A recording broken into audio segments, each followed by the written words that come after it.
देशामध्ये लोकसभा निवडणुकीच्या दुसऱ्या टप्प्यामधील मतदान।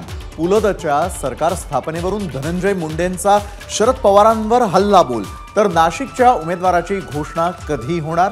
मुंबईमध्ये महाविकास आघाडीची डोकेदुखी वाढली, नसीम खान नाराज, तर निवडणूक आयोगाकडून अजित पवारांना क्लीन चिट।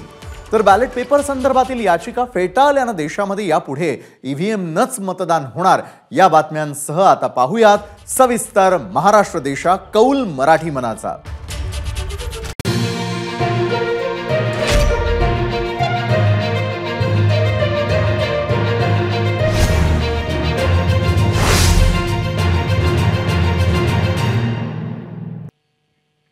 देशामध्ये आज लोकसभा निवडणुकीसाठी दुसऱ्या टप्प्याचं मतदान झालं। राज्यामध्ये 8 मतदारसंघांमध्ये तर देशात 88 मतदारसंघांमध्ये आज उमेदवारांचं भवितव्य मतदान यंत्रात बंद झालेलं आहे।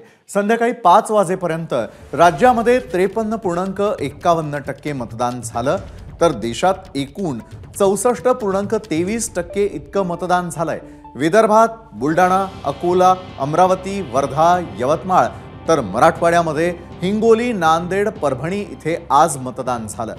देशात एकूण 12 राज्यात आणि एका केंद्रशासित प्रदेशात आज मतदान झालंय। दुसऱ्या टप्प्यातही राज्यात मतदानाचा टक्का कमीच राहिला।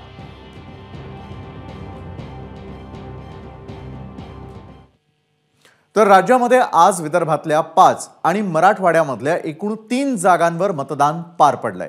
पण 5 वाजेपर्यंतची आकडेवारी बघितली तर मतदारांमध्ये फारसा उत्साह दिसला नाही।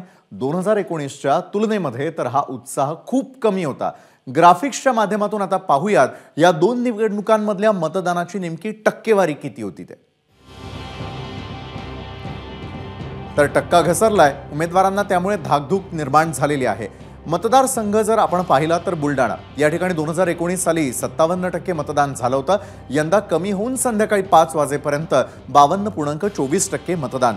अकोल्यातही परिस्थिती काही वेगळी नाहीये। 2019ला 64.2% झालेलं मतदान आता 52.49%।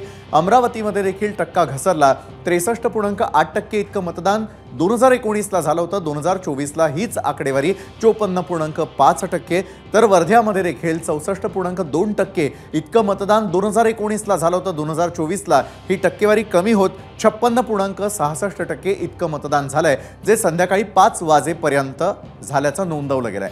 त्यानंतर वळूयात इतर मतदारसंघांकडे। यवतमाळ आणि वाशिममध्ये देखील टक्का घसरलेला आहे, कारण 2019 साली 61.31% झालेलं मतदान यंदा मात्र 54.4% झालंय। हिंगोलीमध्ये 70% इतकं मतदान, म्हणजे 2019ला सर्वाधिक मतदान झालेलं होतं, ते यंदा 52.3%। नांदेडमध्ये 69.5% झालेलं मतदान 2019चं यंदा मात्र केवळ 52.47%। परभणीमध्ये 66.10%, त्यावरून ते कमी होत 2024 साली 53.79%। एबीपी माझा, उघडा डोळे बघा नीट।